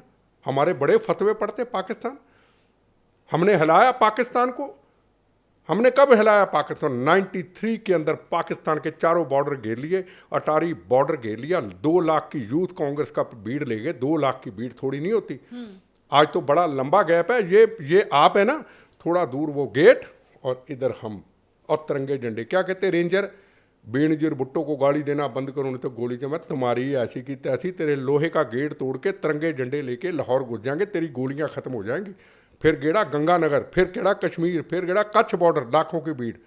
ये हमने कर्म किए, हमारे फतवे पड़ते थे। आज के कर्म बताइए इनके, रुमाल, हाँ, जैकेट, बस ऐसे चलेगा देश। हवाबाजी, बुक्के, मंत्री जी बने, ऐसे चलेगा देश? ऐसे नहीं देश चलेगा। हवाबाजी से देश नहीं चलेगा, देश कर्मों से चलेगा। देश एक संकल्प लेके चलेगा, जैसे नरेंद्र मोदी जी का एक संकल्प है, राष्ट्र तेरा वैभव अमर रहे, माँ हम दिन चार रहे न रहे। हम नहीं उनको मिलते, हम तो उस व्यक्ति की सोच पे पैरा देते हैं। क्या उस व्यक्ति की, आपकी राजनीतिक लड़ाइयाँ लड़ो, एक दूसरे पे हमले करो, पर जहाँ प्रथम राष्ट्र का सवाल आ जाए वहाँ फिर पीछे मत हटो, छोड़ो पॉलिटिकल पार्टी। क्या अटल बिहारी वाजपेयी जी ने नहीं कहा था जब पाकिस्तान के टुकड़े दो किए बांग्लादेश के अंदर, क्या कहा था? आज की दुर्गा, नहीं कहा था? क्या हम नवाज शरीफ की तारीफ करें? क्या बेनजीर भुट्टो की तारीफ करें, बेटे की तारीफ करें? हिंदुस्तान का प्रधानमंत्री अगर बालाकोट में हमला किया तो हौसला दो उसको। अगर राम जन्मभूमि का निर्माण किया है, ना दंगे, ना फसाद, ना गोली, कॉरिडोर बना नहीं पाया वाराणसी के अंदर, 370 धारा हटी है। राम सेतु जो कभी चिदम्बरम तोड़ने लगा था, राम का नाम मिटाने लगे। अच्छा, आपने तब कहा था कि अगर ऐसा कुछ हुआ तो आप वहीं पे जाके आत्मदाह मैं करेंगे। चला गया था 21 तीर्थ स्थानों का, मतलब 21 तीर्थ स्थान, कुओं का स्नान करके, धोती पहन करके, वहाँ मैं दिल से गया था। मैं हनुमान जी के चरणों में रहता हूँ, मैं गया। मैं कहा जिस दिन राम सेतु को तोड़ने की कोशिश करेगा, बिट्टे का बम्बों का बचा हुआ शरीर का हिस्सा पहले यहाँ कुर्बानी देगा। ड्रामा नहीं, दिखावा नहीं, प्रेस नहीं, मीडिया में नहीं, स्पष्ट कह दिया। हमको तो नींद नहीं आई 1 साल, हमारी मौत कैसे आएगी, कैसे जीवन जाएगा। ये तो नरेंद्र मोदी जी, नितिन गडकरी जी आए तो हम आज जिंदा हैं। अगर ना आते तो हम तो अपना जीवन दे देते। आज हमारा, अगर आपके सामने बोनस की ज़िंदगी में बैठे हैं, तो ये अगर अटल ब्रिज वहाँ ना बनाते, राम सेतु कहते नहीं टूटेगा, नितिन गडकरी ना कहते, हमने तो जीवन दे दिया था। हमारी तो मौत से जारी, कह दिया तो कह दिया, जाना है तो जाना है, तो बोनस की ज़िंदगी है। या राम जी ने इन पे को कृपा की, हम बच गए, आज जिंदा हैं। संकल्प होना चाहिए, ये नहीं होना चाहिए ड्रामा दिखावा, नहीं, संकल्प लो आप। सर, आप पे 14 आतंकी हमले हुए, 14 बार हमले हुए आप पर। सबसे पहला हमला 93 में हुआ था ना, 82 में। 82 में हुआ था। क्या था वो, उसके बाद कब कब हुआ? और इतने सारे हमलों से लड़ने के बाद आपका वो जज्बा और बढ़ता गया, कम नहीं हुआ। आपके हौसलों को कोई कम नहीं कर मैं पाया। आपको ना छोटी सी बात बताता हूँ। अब कभी ये नहीं कह सकते कि मैं इस नतीजे पे पहुंचा हूँ। आज अगर नरेंद्र मोदी जी इतना कुछ कर रहे हैं तो नरेंद्र मोदी नहीं कर रहा, उस पे ऊपर को भगवान ने उनके ऊपर को सेवा दी होगी। मैं अभी उत्तरांचल पे पहाड़ों में गया था, जहाँ स्वामी विवेकानंद जी ने अपना एक ध्यान लगाया था, है ना। वहाँ जो संत थे उन्होंने मुझे कुछ बताया। एक संत थे वहाँ पे, कभी नरेंद्र मोदी जी, मुझे उन्होंने बताया 7 के 8 या 10 या 12 साल की उम्र में उनके पास गए थे, कलकत्ता कहीं भी। तो उन्होंने संत का, उनके चरणों में लगना था। कहने नहीं, जो मुझे उस संतों ने बताया, आज वीडियो मेरी डली हुई है, उन्होंने ये कहा नहीं तुम देश का काम करोगे, को ऊपर से लिखा हुआ था। मेरे ऊपर 14 हमले नहीं, कई 100 बार हमले की कोशिश की, सामने था वो, कुछ जो रिकॉर्ड में नहीं है, जो हुए मैं उसकी बात कर रहा हूँ। जब पहला हमला हुआ तो हम बचपन से तिरंगा झंडा लहराते थे, 15 अगस्त 26 जनवरी में लाते थे, स्कूल में पढ़ते थे। मैं अपने ग्रैंडफादर के साथ 7 साल की उम्र में या 6 साल की उम्र में, 8 साल की उम्र में उनके साथ जलियांवाला बाग जाया करता था। ये हरमंदर साहब, हाँ, ये जलियांवाला बाग बगल में। तो वो वॉक करने जाते थे, बुजुर्ग थे, है ना। तो मुझे ले ले, मैं उंगली पकड़ के ले जाता। तो वहाँ ना गोलियों के निशान थे, हाँ, वहाँ थे कुछ दीवारों पे ऐसा। है। मैंने अपने ग्रैंडफादर से पूछा ये निशान ये क्या है? उन्होंने कहा बेटा ये जनरल डायर की गोलियों के निशान है। कौन जनरल डायर? ये आज़ादी, कौन सी आज़ादी? फिर हम बच्चे थे, उन्होंने वह भगत सिंह की किताब लेके दी, जलियांवाला बाग की किताब लेके दी, सुभाष चंद्र बोस की किताब लेके दी। तो मैंने 1-1.5 महीना पढ़ता रहा, मुझे एक अंदर जज्बा आया, जाता रहा मैं उनके साथ। फिर एक दिन मैं जब समझ गया, फिर उनका हाथ पकड़ा, मैं कहा उधर चलो। उधर लाल मिट्टी को खून से लथपथ जो थी उसको मैंने खोला, फिर मैंने वहाँ शपथ ली, आज़ादी इन्होंने लेके दे दी, कभी वक्त हुआ इस आज़ादी की रक्षा मैं करूँगा। पर मुझे नहीं पता था कि वो वक्त जल्दी आएगा। जैसे थोड़ा बड़ा हुआ, 10th क्लास में या 11th में होऊंगा, 82 में मेरे ख्याल थोड़ा बड़ा हो गया, तो इम्तिहान का वक्त आ गया। जब आतंकवादियों ने और भिंडरां वाले ने ये कहा, पुलिस स्टेशन के अंदर फ़ोन किया कि बिट्टा अगर तिरंगा झंडा लहराएगा इसको बम्बों से उड़ा देंगे।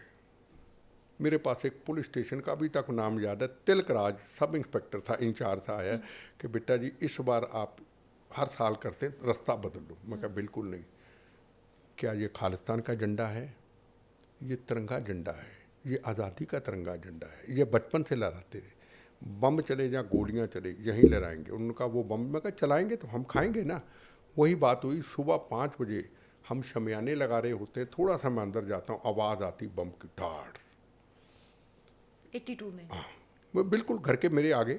सर कितनी एज रही होगी? हैं? आपकी एज कितनी रही होगी उस वक्त? बहुत छोटा था मैं, होऊंगा मैं 18-19 साल का होऊंगा, 20 का होऊंगा। तो मैं बाहर निकलता हूँ धुएं में, उसकी कृपा से डर नहीं आता। तो एक वाइस हस्बैंड मत्था टेक के आ रहे होते, उनको पूछता हूँ कोई देखे थे ना, कोई लड़के इस गली में चले गए। गली के अंदर हरमंदर साहब का रास्ता था, मैं उनके पीछे गया, भागा उनके पीछे, फिर देखा मैं उनकी हदूद में आ गया, फिर मैं वापस आ गया। अब उनका तो यही मकसद था कि आज़ादी का दिन ना मना सके। 12 बजे जब आज़ादी का दिन मनाने लगे, मंच ऊंचा था, पुलिस भी लगी थी, 5-6 लड़के मेरी तरह आए, थोड़ी थोड़ी दाढ़ी, पंफलेट फेंक दिया, कहने लगे खालिस्तान। में क्या तुम्हारी ऐसी की तैसी, मुंह पढ़ लिया, जिंदाबाद नहीं बोलने दिया, पकड़ के नीचे फेंक दिया। पुलिस ले गई।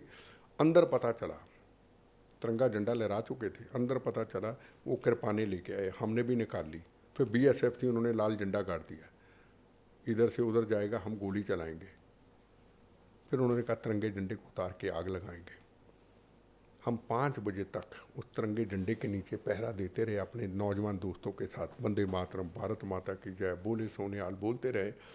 और 5 बजने लगे, सूर्य डूबने लगा, तिरंगे झंडे को उतारा, अपने सीने पे लगा के। मेरे अंदर एक सवाल उठता है कि बम भी चले, गोलियां भी चली, कृपानें भी निकली, इतनी तिरंगे झंडे की रक्षा कैसे कर ली? ना मेरे पास बंदूक, ना मेरे पास गोली, पुलिस तो उधर है। सही मैंने बात फिर है। सबको, बच्चों को, स्टूडेंट को कहता हूँ, मोटिवेट करता हूँ, अगर आपके दिल के अंदर राष्ट्र है, भारत माँ है, वंदे मातरम है, आज़ादी दी हुई उन शहीदों की सोच है, तो बम गोलियां भी दूर भाग जाते हैं। ये मेरा अनुभव है। फिर मेरे ऊपर उसके बाद के गोलियां बम चले, फिर चला मेरे ऊपर 92 में बम ब्लास्ट हुआ। वो ब्लास्ट में मेरा ख्याल 25-30 के करीब लोग मारे गए, जख्मी बहुत हुए। मैं मिनिस्टर था और मैंने सुबह कोई सरकारी कार्यक्रम था, वहाँ जाना था। मुझे सुरक्षा का अनुभव है, किताबें तो नहीं पढ़ता, पर मुझे अनुभव रहता है कि ये हो सकता है। मैं रात को सर्किट हाउस में अपने PA के साथ था। मैं कहा, उससे पहले गोलियां चल चुकी थी, मैं क्रसिज पे चलता था। मैं कहा भाई सुबह बम अच्छा, उससे पहले आपको गोलियां लग वो चुकी? गोलियां चल चुकी, मैं क्रसिज पे, अस्पतालों में रहा, क्रसिज पे था, ऐसे ही चलता था। तो मैंने ऐसे करते करते कहा, मैं कहा यार सुबह ब्लास्ट होगा। कहता साहब आप कैसे कह रहे हैं? मैं कहा यार ये मिनी खालिस्तान है और अखबारों में इश्तिहार आ चुके हैं, पब्लिसिटी हो चुकी है, ये आसपास ही हैं कहीं, ये ब्लास्ट करेंगे। कहता फिर रास्ता बदल दो। मैं कहा सब रास्तों पे लगाए होंगे उन्होंने, कैंसिल कर दो। मैं कहा कैंसिल नहीं होगा, अगर मंत्री कैंसिल कर देगा, मैं लड़ाई लड़ी, मैं कैंसिल कर दूंगा। हमने मोटिवेट लोगों को करना है, तो लोग डर जाएंगे, चलेंगे सुबह। मैंने क्रसेज ऐसे उतारे तो मैं चलने लग गया। मैं उन्होंने इतना कहा पंजाबी में, ला मैं कहा चल गए भई, आप सुबह क्रसेज के बगैर चलेंगे, है ना, ऐसे इतना मेरे मुंह से निकला और मैं चल पड़ा क्रसेज के बगैर। सुबह जब मैं जाने लगा तो मुझे इतना याद है, बिहार का एक आता है मटका सिल्क, क्रीम से रंग का, बड़ा बहुत सुंदर लगता है ना, मैंने वो पहना और तिल्ले वाली पंजाबी जूती पहनी और क्रसेज छोड़ दिए। पर मुझे नहीं पता था क्रसेज मुझे फिर पकड़ने पड़ेंगे। जैसे बाहर गया, बुलेट प्रूफ गाड़ी में बैठने लगा, तो मेरा जो ड्राइवर था, बड़ा अच्छा देशभक्त ड्राइवर था, उसने तिरंगे झंडे को खोल दिया, मिनिस्ट्री की गाड़ी, कहना साहब इसमें बैठ जाओ। मैं उसके कारण में तिरंगे झंडे के इतना मोह था, मैं उस गाड़ी में बैठ गया। मुझे जबकि पता था कोई ऐसा हो सकता है। वो बुलेट प्रूफ गाड़ी नहीं थी? वो नहीं, वो बुलेट प्रूफ गाड़ी दूसरी थी, तिरंगे झंडे वाली और बुलेट सिर्फ तिरंगे को देख के आप बिना बुलेट बैठ प्रूफ गया। बैठ गए? मेरे साथ मेरे ऑफिसर भी बैठ गए। मैं चला और आगे एक वाइट कलर की गाड़ी थी, उसमें लाल झंडी हिल रही थी। मैं कहा ये मरवाएगी, अंदर आवाज़ आई ये मरवाएगी हमें। हूटर बज रहा था। जैसे एक पुल था, पुल के नीचे गए तो उन्होंने कार, एक मारुति कलर की वैन थी, उसमें 45 किलो RDX लगाया हुआ था। 45 किलो RDX अगर 2-2 किलो लगा तो पूरा शहर तबाह कर दे, वो मेरे टूटे शरीर पे लगा दिया है ना। मैं तो पहले ही जख्मी था। जैसे उतरे तो एकदम आवाज़ आई, तो आगे मेरी जिप्सी की LMG वाला था, एक CRP वाला, उसका आधा शरीर और उसकी LMG उड़ती हुई मैंने देखी। फिर बच्चों 3 व्हीलर पढ़ने के लिए जा रहे थे, बच्चे जो थे उनको उतर के मैं तारों पे छोटे छोटे बच्चों को लटकते हुए देखा। घोड़े थे टांगे वाले, घोड़े का आधा हिस्सा लटकते हुए देखा। तो जब ब्लास्ट हुआ तो मैंने इतना कहा, बच गए भाई, है ना, बच गए भाई। जैसे नीचे उतरा, एक से तो पहले छुटकारा रात को हुआ था, ये मेरा पैर है, ये मेरे पूरा पैर उतर गया और इतना सा लटकता हुआ पैर था। आप कहानी पूछ रहे तो मैं बताना चाहता हूँ कि राष्ट्र जहाँ आ जाए, बम गोलियाँ दूर चले जाते हैं, तो एकदम मेरे गनमैनों ने मुझे पकड़ लिया। मेरा वही ड्राइवर बड़ा चलाने लगा। उसके बाद जैसे ही मेरे गनमैनों ने पकड़ा, सब तरफ खून, ऊपर से उन्होंने फिर मेरे ऊपर गोलियां चलानी शुरू कर दी। गोलियां चलानी शुरू कर दी और मेरे गनमैन गोलियां खाते रहे। मुझे गोली नहीं लगी।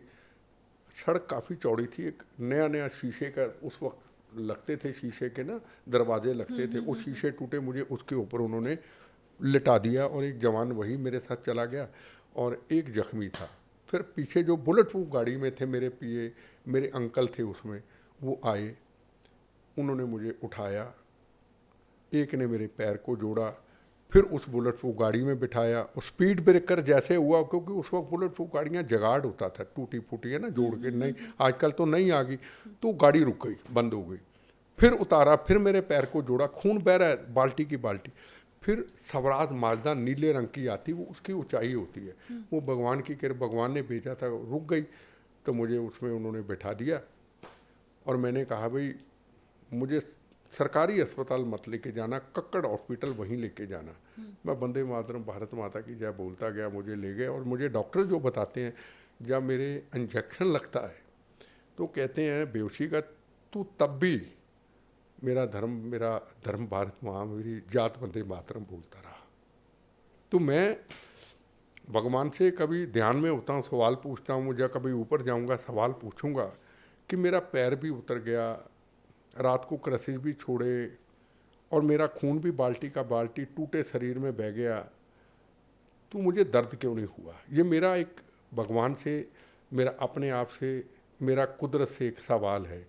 हाँ, उस सवाल का जवाब एक ज़रूर मुझे मिलता है, अगर आपके दिल के अंदर राष्ट्र है, मातृभूमि ने आपके ऊपर राष्ट्र भक्ति भरी हुई है। भक्ति कहना तो खैर पाप है, मैं नहीं कहता, लाखों बार मर के जन्म ले ले, राष्ट्र भरा हुआ है तो बम गोलियां भी दूर भाग जाती है। मेरी ज़िंदगी की कहानी है। फिर दिल्ली आ गए 8 महीने बाद, फिर दिल्ली में बम लगा दिया। दिल्ली फिर कहा, उस वक्त DCP धर्मेंद्र कुमार होता था यहाँ, मैंने उसको बोला मेरे ऊपर ब्लास्ट होगा, ये गाड़ियाँ लगी हुई हैं, ध्यान रखना। खैर किसी ने ध्यान नहीं दिया, सुरक्षा मिली। ये पॉलिटिशियन कितने गंदे होते हैं, जब पता है कि इतने हमले हो चुके हैं, दिल्ली में आया है, ये पार्लियामेंट है, ये राजधानी है, ये वाजपेयी जी की कोठी है सामने, तो आपको मैंने कहा तो सोचना चाहिए। और पंजाब के KPS गिल लिख के भेजते हैं कि बिट्टा के ऊपर ब्लास्ट हो सकता है, इसका ध्यान रखना। इंटेलिजेंस इनपुट आता है, मेरी सरकार होती है, PM के बाद मैं होता हूँ, वो कांग्रेस प्रेसिडेंट, मैं यूथ कांग्रेस का प्रेसिडेंट। कितनी चाल चली जाती है, 15 दिन में सुरक्षा मिलती है और 15 दिन में हटा ली जाती है। ऐसा क्यों सर, क्यों? Political terrorism. हम तो रहे इसी में, हमारा जीवन देखो। हम कई बार कहते हैं हम बम्बों से नहीं हारे, हम मौत से नहीं हारे, हम रॉकेट लंचरों से, हम AK-47 से नहीं हारे। हम खुल के देश के लोगों को, दुनिया में लोगों को कहते हैं हम हारे हैं तो राजनीतिक आतंकवाद से हारे। देशभक्ति की बात करना होगी, राजनीतिकों को पसंद नहीं आता। मैं आपको बताऊं, हम हारे हैं ना, कोई नहीं, आपका कोई चीज नहीं थी। देखो हम हारे हैं, आपके लिए कुछ नहीं था ना है। हम हारे हैं राजनीतिक आतंकवाद से हारे हैं। हम बम गोलों से हारने वाले कहाँ हैं?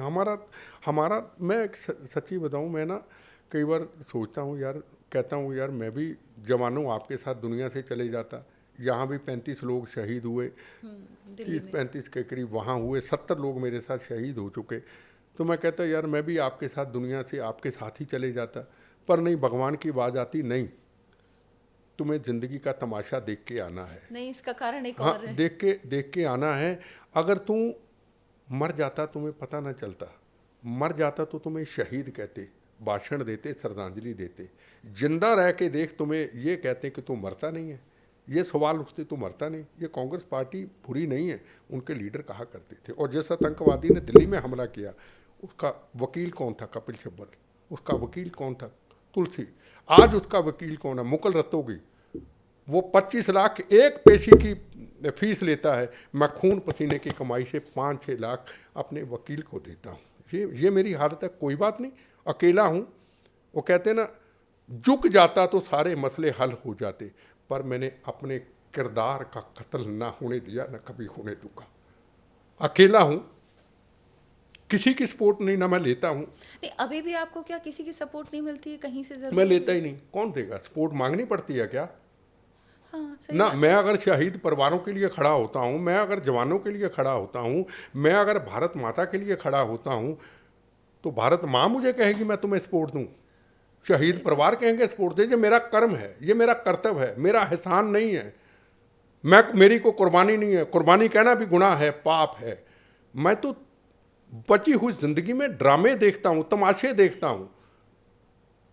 क्या होगा आने वाले वक्त के अंदर?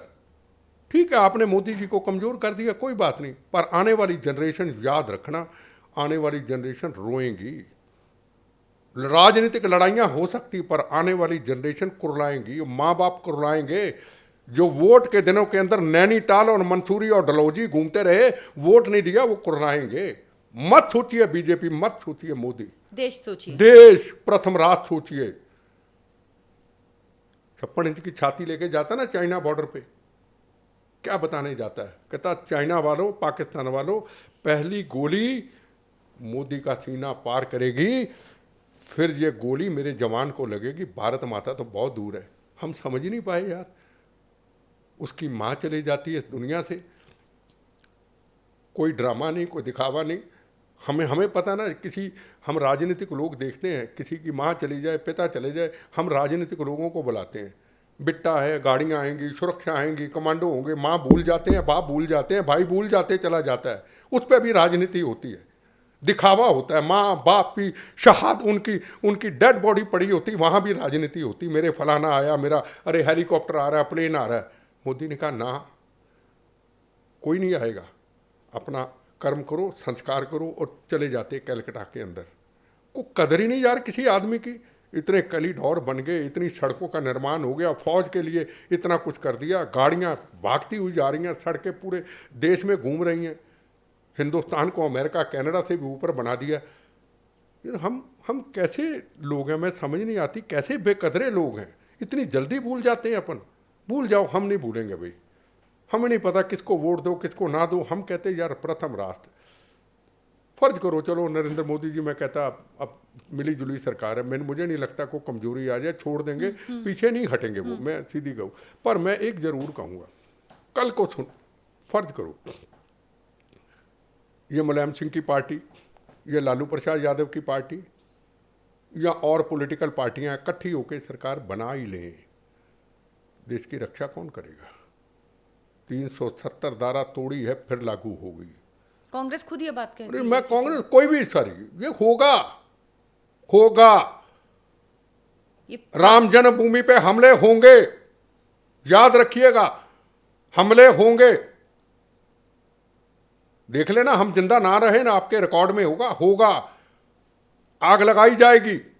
370 धारा हटी को गोली चली, बम चला, फसाद चला। राम जन्मभूमि का निर्माण हुआ को गोली चली, बम चला, फसाद हुआ। नहीं हुआ। मौके की तलाश में है देश विरोधी ताकतें, सिर्फ वो इंतजार कर रही हैं। अरे मेरी बात सुनो, जब एक आदमी के हाथ में पावर ही नहीं होगी, कोई कहेगा मैं हिंदू को खुश करूंगा, कोई कहेगा मुसलमान को खुश करूंगा, कोई कहता मैं ईसाई को खुश करूंगा, कोई मैं फलाने धर्म को खुश करूंगा। भारत माँ को खुश कौन करेगा? ये सवाल है सबसे बड़ा हिंदुस्तान के लोगों। लेकिन सर, लोग भी तो नहीं समझते हैं, एक मजबूत सरकार को, नहीं मजबूत समझेंगे लोग। प्रधानमंत्री को कमजोर किया वोटों के जरिए। देखो, ये लोगों का फैसला है। लोगों ने, मैं नहीं कहता कि आप बीजेपी को वोट दो या किसको वोट दो, आप प्रथम राष्ट्र को वोट दो, जो भारत माता की सीमाओं की रक्षा करने वाला हो। जो जवान सीमाओं की रक्षा करते हैं, जब जवान घर से निकलता है, अपनी माँ की तरफ, पत्नी की तरफ, पिता की तरफ, बच्चों की तरफ देखता है, कहता मैं जा रहा हूँ, मौत का कफन बांध के जा रहा हूँ, तुम्हारे से धोखा कर दूंगा पर भारत माँ की सीमाओं के साथ धोखा नहीं करूंगा। पर माँ, बाप, बच्चे, पत्नी कहती है ये मेरा पति, ये मेरा बेटा, ये मेरा पापा जल्दी वापस लौटेगा, पर उसके दिमाग में कुछ और होता है, बताता नहीं है। और 20-25 दिन, महीने, 2 महीने के अंदर हिंदू, मुसलमान, सिख, ईसाइयों के खून के तिरंगे झंडे में बॉडी लिपटती हुई मैंने देखी है। आज बताओ, किसी जवान की शहादत होती है? कितना फर्क पड़ा। हमें ना जवानों का फिक्र, ना भारत माँ का फिक्र, ना इतने बड़े सड़कों का निर्माण का फिक्र। कल को जंग का ऐलान हो जाए, भागती हुई गाड़ियां जाएंगी, भागते हुए अपने हथियार जाएंगे, भागती हुई तोपें जाएंगी, ना हमें उसका फिक्र। राम, जय श्री राम। कौन था बाबर? बाबर को धर्मगुरु था, अजमेर शरीफ की तरह दरगाह थी, अजमेर शरीफ की तरह होती, हम भी कहते गलत है। बाबर एक काफिर था, बाबर जालम था, औरंगजेब एक जालम था। क्या अपने जो मंदिरों को वापस लेना कहाँ से कब गलत हो सकता है? अगर किसी ने हमारे घर में कब्जा कर लिया और हम कानूनी तौर पे भी लड़ते, मेरी उसको बात वापस सुनो नहीं जी, ले कानूनी सकते। हो या ना हो, मैं कहता हूँ, आप कहते हैं सेकुलरिज्म। सेकुलरिज्म क्या होता है? सेकुलरिज्म का सबूत देना होता है। मोदी जी ने दिया ना 26 जनवरी को जो कुछ हुआ, सेकुलरिज्म का सबूत देना। तुमने गलती की, मैं गलती नहीं करूंगा भाई। 84 के अगर दंगे हुए, मैं से हालात नहीं बनूं, मैं खुद बर्दाश्त कर लूंगा। आंखें तपती रही, तिरंगे झंडे का तीनों अपमान। कानून, किसान कानून वापस ले लिए। कानून जो भी है, उन्होंने कानून जब वापस लिया, कानून डर के मारे नहीं लिया। मोदी जी ने सिर पे परना बांध के माफी मांगी। क्या इंदिरा गांधी जी ने कभी 84 के दंगे हुए माफी मांगी? ब्लू स्टार ऑपरेशन की माफी मांगी? मैं, सवाल है मेरा, मैं माफी मांगता हूँ, आप उसकी कमजोरी समझ लो, वो अलग चीज है। सवाल सबसे बड़ा ये कि राष्ट्र प्रथम जिस दिन हमारे हर व्यक्ति के अंदर नहीं आएगा, कुछ नहीं होना। आप देखो ना, बड़ा आसान तरीका है पॉलिटिक्स में आना है। आप एक अच्छी जैकेट बनाओ, आप रुमाल तैयार करो, अपनी एक सुंदर पर्सनैलिटी बनाओ, अपने होर्डिंग जगह जगह पे लगाओ, आप 4 दिनों में एमपी बन जाते हैं, आप मिनिस्टर बन जाते हैं। फेसबुक पे सुंदर फोटोएं डालो, ड्रामा करो। एक पुलिस का जवान, एक फौज का जवान एक मेहनत करता है, एक आईबी की रिपोर्ट आती है, एक सीआईडी की रिपोर्ट आती है, 3600 उसकी वेरिफिकेशन होती है, फिर वो वर्दी पहन करके बंदूक भारत माता की सीमाओं के लिए, हमारी रक्षा के लिए खड़ा होता है। और आज ये स्थिति है कि वो जवान हमारी सुरक्षा करता है। हमारा किरदार क्या है? हम लैंड ग्रैबर हैं, हम लैंड माफिया हैं, है ना। हम लोगों को सुरक्षा के नाम के कई बार डराते हैं, हम दिखावा करते हैं। वो जवान हमारी सुरक्षा करता है। और को मंत्री होते, बिहार यूपी के पहले के टाइम पे मंत्री देखे होंगे, राजा भैया कई ऐसे मंत्री होंगे। वो मंत्री जो बीच में बैठे हैं, क्रिमिनल, लोगों को मारने वाले, आगे तिरंगी झंडी हिंदू, मुसलमान, सिख, ईसाइयों की लहराती है, जिसके लिए हमने बम खाए। तो कितना बड़ा दुख होता होगा। एक कोई प्रोटोकॉल, एक कोई सिस्टम होना चाहिए। जो भी पॉलिटिक्स में आए, उसकी सोच क्या है, उसकी ट्रेनिंग क्या है। कितना आसान है नेता बनना, कितना आसान है एमपी बनना, कितना आसान है मंत्री बनना, मुझे बताइए कितना आसान है। एक जवान को पूछो, तूने पुलिस में भर्ती, 20 सिफारिशें लगाएगा, फिर जाके भर्ती होगा, फिर सलूट भी हमको मारेगा, ऐसे करके। वाह। बिल्कुल सर, यही है। मतलब देश प्रेम, आपसे बात करने में ना ये समझ में आता है कि देश का जज्बा ही सर्वोपरि है, देश प्रेम ही सर्वोपरि, और वो भावना कूट कूट के भरी हुई है। यही चीज़ आप जब बच्चों से मिलते हैं, बच्चों को बताते हैं, उनको कहते हैं। हम देखो ना, हमें कहते हैं इलेक्शन लड़ो, बड़े बड़े ऑफर आते हैं ना। राज्यसभा में कहा ना, आपको ऑफर आया? कई बड़े आए ना। मैंने चीफ मिनिस्ट्री 96 में छोड़ी जब बेन सिंह की शहादत हुई। हम नहीं भाई, हम बोनस की ज़िंदगी पे हैं। क्या इलेक्शन, क्या बनेंगे, बोनस की ज़िंदगी है। आज मैं पूरे देश में जाता हूँ, यूनिवर्सिटी, कॉलेज, स्कूल, धार्मिक फंक्शनों में मुझे बुलाते हैं। मेरा जो अनुभव है मैं उनको बताता हूँ। मैं किताबें पढ़ के नहीं जाता बच्चों में। आज मैं चुनाव लड़ लेता हूँ, मुझे को बना भी अच्छी पोस्ट पे देगा, क्या करूँगा, क्या है, क्या करूँगा, क्या मकसद।